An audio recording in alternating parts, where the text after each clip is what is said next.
I'm gonna start us off if that's cool. Boys are gonna chase them football dreams. Girls are gonna jump when the whole crowd screams. Some are gonna lose. When I sit down to write a song, I feel like I just want to tap into whatever true emotion that I'm going through, or some kind of truth about life that I'm really feeling.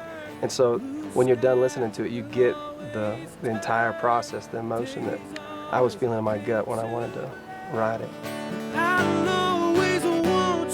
You know, it's different every day. Some days you have a song idea and you sit down and you sort of map out what you want that song to be. Other days you sit down with a guitar and just sort of start singing and something comes out. So I think it's however you feel inspired on the day. Nobody hangs hard times on. I think some people are specialized, but anymore typically it's kind of all hands on deck. Yeah, everyone's in there. For sure.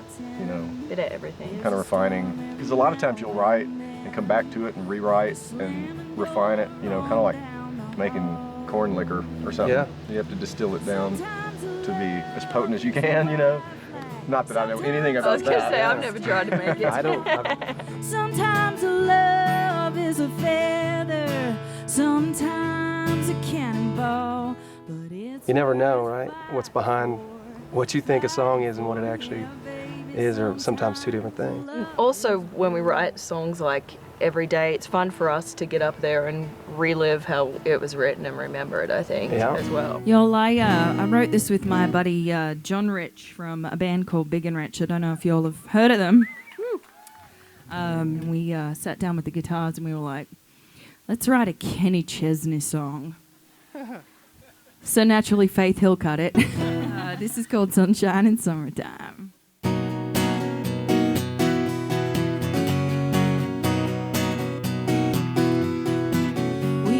Barefoot ladies tricked out. I've written a bunch of songs that, like I wrote a song that was a drinking song, and everybody thinks it's just a party song, but for me it wasn't that. It just came from a different place. So I always try to tell people it came from like a really serious place, but it turned out to be like a fun kind of tip it on back, just a fun party song. So tip it on back, make you feel good. Sip a little more than you know you should.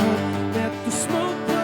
Not very often, as writers, you're not on the road touring like recording artists are, so you kind of look forward to the little opportunities you have to actually play your songs and kind of sit in the spotlight for a second. And, you know, it's tied you over to go back behind the curtains and make the donuts. Yeah, you're in the missing piece that makes me fit. Baby, I got you.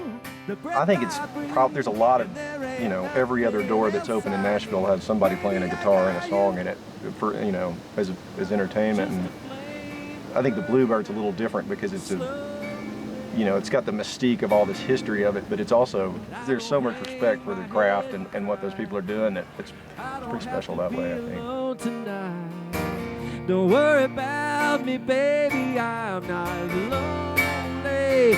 You're still in my... When I came to town, Bluebird was where I went to see the greats of the late 90s and early 2000s. And this is the first time I've been here to Utah or to Sundance. But the Bluebird back home is kind of a hole in the wall. It's a small little club. It's real intimate. It's super quiet when you're playing your songs. So to be able to play there, every time I do it, I feel like I've made it. I don't know if that's the right word, but I'm like, this is where I would come see these, huge superstars of writers. And people actually listen. It's cool. It's the Bluebird, the pioneers of singing and songwriting and artistry all kind of started out there, and it's just such a huge honor to represent them, and it's the Bluebird. We love it. Thank you. Thank you, guys.